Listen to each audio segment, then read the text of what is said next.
Ya, jadi indikasi bayi-bayi dirawat di ruang perawatan NICU atau ruang perawatan level 3 intensif untuk bayi-bayi adalah semua bayi-bayi yang membutuhkan dukungan pernafasan terapi oksigen yang invasif maupun non-invasif. Katakanlah bayi membutuhkan terapi oksigen dengan ventilator mekanik atau mungkin dengan CPAP, itu akan dirawat di NICU. Kemudian semua bayi-bayi yang lahir sangat prematur dengan usia kehamilan kurang dari 28 minggu atau dengan berat lahir di bawah 1 kilo. Kemudian bayi-bayi pasca operasi, katakanlah bayi-bayi yang dilakukan operasi saluran cerna atau mungkin operasi pemasangan samping atau mungkin bayi-bayi yang dibutuhkan rekonstruksi lain sehingga pasca perawatan harus mendapatkan perawatan intensif di ruang NICU.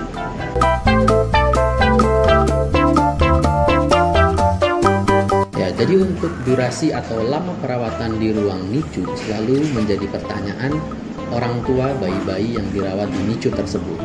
Kita tidak bisa mengatakan berapa kepastian lama rawat dalam hari, bisa dalam hitungan minggu, bisa juga perawatan menghabiskan waktu bulanan.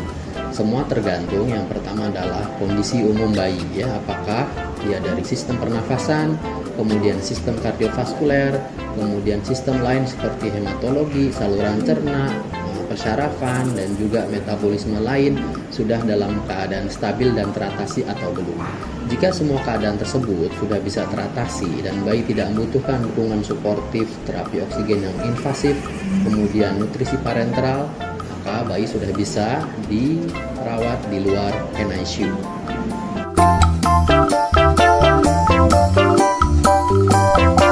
Ya, jadi perawatan di NICU mungkin orang mendengarnya sangat horor ya, dirawat di perawatan intensif nih bayinya.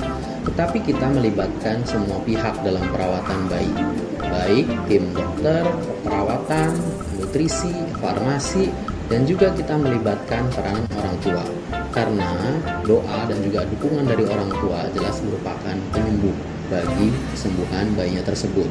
Dengan dia bisa melihat, melakukan sentuhan, dan juga berkomunikasi secara tidak langsung dengan bayi di dalam ruangan, itu akan membuat penyembuhan menjadi lebih baik dan juga akan menjadi dukungan mental tersendiri bagi orang tua dalam mendukung kesembuhan bayinya tersebut. Sehingga peranan orang tua juga sangatlah penting. Jadi kita akan melibatkan orang tua dalam melakukan kunjungan, kemudian pemerahan ASI, kemudian penyediaan kebutuhan lain yang dibutuhkan selama bayi dirawat di NICU.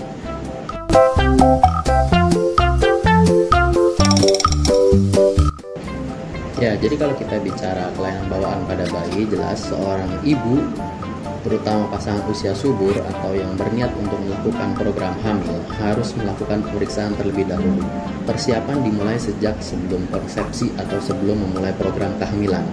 Dan jika sudah terjadi kehamilan, seorang ibu harus melakukan antenatal care atau pemeriksaan rutin, baik bisa dilakukan di bidan atau mungkin di dokter kandungan, agar kehamilannya terpantau, baik kesejahteraan janin maupun kelainan-kelainan yang bisa dideteksi sejak usia dalam kehamilan. Sehingga saat bayi akan dilahirkan, kita sudah punya rencana, ya, apakah bayi ini bisa dilahirkan di tempat fasilitas kesehatan primer atau mungkin butuh dilahirkan di tempat yang mempunyai persiapan ruang perawatan bayi jika dibutuhkan perawatan intensif nantinya pasca kelahirannya. Ya, jadi terima kasih untuk perawatan rawat intensif merupakan salah satu pelayanan yang bisa dilakukan di Rumah Sakit Nasional Diponegoro.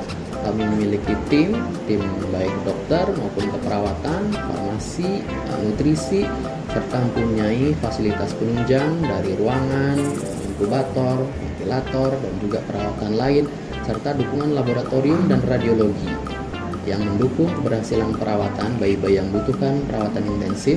Sehingga silakan jika membutuhkan ruang perawatan intensif untuk bayi, terutama NICU, siap dilakukan di Rumah Sakit Nasional Diponegoro.